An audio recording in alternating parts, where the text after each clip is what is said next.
चलिए, एक ऐसी दुनिया में चलते हैं जहां घड़ियां नहीं हैं, कोई कैलेंडर नहीं है, जहां हर दिन सिर्फ जिंदा रहने की एक नई जंग है।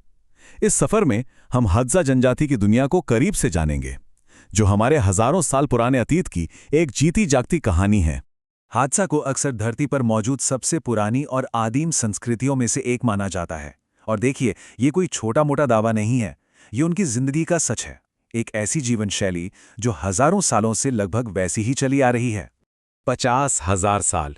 जरा सोचिए, इतने लंबे समय से ये लोग तंजानिया के मैदानों में रह रहे हैं और उनकी जिंदगी में कोई बड़ा बदलाव नहीं आया है। ये तो जैसे मानव इतिहास का एक पन्ना है जो आज भी हमारी आंखों के सामने जिंदा है। तो चलिए फिर अतीत में झांकने वाली इस अनोखी खिड़की के और करीब चलते हैं, समझते हैं कि हादजा लोग कौन हैं और आज भी उनकी जिंदगी कैसी है। तो हादजा लोग तंजानिया के लेक इयासी के पास रहने वाले घुमंतू शिकारी संग्राहक हैं। मतलब वो एक जगह टिककर नहीं रहते। उनकी भाषा हादजा ने बहुत ही अनोखी है, क्योंकि इसमें क्लिक साउंड्स होते हैं जो दुनिया की किसी और भाषा में मिलना मुश्किल है। पर सबसे हैरान करने वाली बात तो यह है कि वे ना तो खेती करते हैं और ना ही खाना जमा करके रखते हैं। हर दिन जो मिलता है बस वही उनका भोजन है। अब बात करते हैं उनके जीने के सबसे जरूरी हुनर की, शिकार। ये उनके लिए सिर्फ पेट भरने का जरिया नहीं है, बल्कि एक ऐसा प्राचीन शिल्प है जो एक पीढ़ी से दूसरी पीढ़ी तक पहुंचा है। एक शिकारी के लिए उसका तीर सब कुछ है, और इसे बनाना कोई मामूली काम नहीं, बल्कि एक कला है। लकड़ी को बहुत ध्यान से छीलना, दांतों से उसे एकदम सीधा करना और फिर उड़ान को स्टेबल रखने के लिए पंख लगाना। हर तीर पर एक खास निशान भी होता है जो बताता है कि ये तीर किस शिकारी का है। एक तरह से ये उनका सिग्नेचर है। लेकिन तीर को उसकी असली ताकत मिलती है जहर से। ये जहर डेजर्ट रोज नाम के पेड़ की टहनियों को घंटों उबालकर तैयार किया जाता है, जब तक कि वो एक गाढ़ा चिपचिपा पेस्ट ना बन जाए। ये प्रोसेस दिखाता है कि उन्हें अपने जंगल की, अपने माहौल की कितनी गहरी समझ है। अब जब हथियार तैयार हो जाते हैं, तब शुरू होती है असली परीक्षा। सवाना के खुले मैदानों में जिंदा रहने की जंग। शिकार ही उनकी जिंदगी का केंद्र है। तो सवाल ये उठता है कि इतने बड़े और कभी-कभी खतरनाक सवाना में सिर्फ एक धनुष बाण के सहारे आखिर शिकार किया कैसे जाता है? देखिए, इसका जवाब सिर्फ धनुष बाण में नहीं है, बल्कि उनके पूरे तरीके में छिपा है।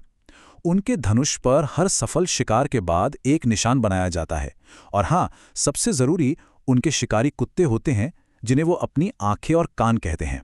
ये टीम वर्क के बिना शिकार लगभग नामुमकिन है। इनका शिकार का दिन हम सबसे बहुत पहले शुरू हो जाता है, सूरज उगने से भी पहले। सुबह की ठंडक में वो निकल पड़ते हैं, क्योंकि यही जानवरों को खोजने का सबसे अच्छा समय होता है। और यही उनका टीम वर्क दिखता है। मान लीजिए एक गिलहरी नजर आई, तो एक शिकारी पेड़ हिलाकर उसका ध्यान भटकाएगा और ठीक उसी वक्त दूसरा शिकारी एकदम सही निशाना लगाएगा। कमाल का तालमेल है। लेकिन ये सब सुनने में जितना आसान लगता है नहीं। यहां तो इलाका खुद एक दुश्मन जैसा है। हर कदम पर बबूल के नुकीले कांटे चुभते हैं और कई बार उन्हें कीचड़ वाला गंदा पानी पीकर ही काम चलाना पड़ता है। उनका मजबूत इम्यून सिस्टम ही है जो उन्हें बचाता है। और जब शिकार हाथ लगता है तो दिन भर की मेहनत का फल मिलता है। आग जलाने का उनका तरीका तो देखिए। 1 मिनट से भी कम में आग तैयार। ये किसी जादू से कम नहीं लगता। फिर जो भी शिकार मिला है उसे पकाया जाता है और सब में बराबर बांटा जाता है। यहां समुदाय ही सबसे ऊपर है। शिकार तो उनकी जिंदगी का एक बहुत बड़ा हिस्सा है, पर उनकी रोज की जिंदगी और संस्कृति में और क्या-क्या खास है, चलिए देखते हैं। शहद, ये हादजा लोगों के लिए किसी लिक्विड गोल्ड यानी तरल सोने से कम नहीं है।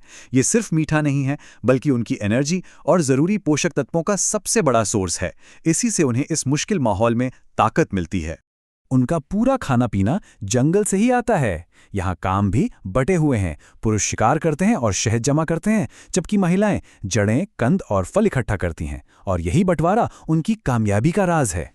अच्छा, अब एक ऐसी बात जो शायद हमें सबसे ज्यादा हैरान कर दे और सोचने पर मजबूर भी। हादजा लोगों के पास ना कोई घड़ी है, ना कैलेंडर, और ना ही भविष्य का कोई कॉन्सेप्ट। वो सिर्फ और सिर्फ आज में जीते हैं, अभी में। ये हमारी दुनिया से कितना अलग है ना, जहां हम हमेशा कल की प्लानिंग में लगे रहते हैं। हादजा के लिए सिर्फ आज मायने रखता है। उनकी भाषा में भविष्य के लिए कोई शब्द ही नहीं है। वो ज्यादा गिनती भी नहीं करते हैं, क्योंकि उन्हें चीजें जमा करने की जरूरत ही नहीं। इसका मतलब कोई जन्मदिन नहीं, कोई छुट्टियां नहीं और शायद भविष्य को लेकर कोई तनाव भी नहीं। लेकिन अफसोस की बात यह है कि जीने का ये अनोखा और प्राचीन तरीका अब एक बहुत बड़े खतरे का सामना कर रहा है। हो सकता है वे इस तरह से जीने वाले अपनी तरह के आखिरी लोग हो।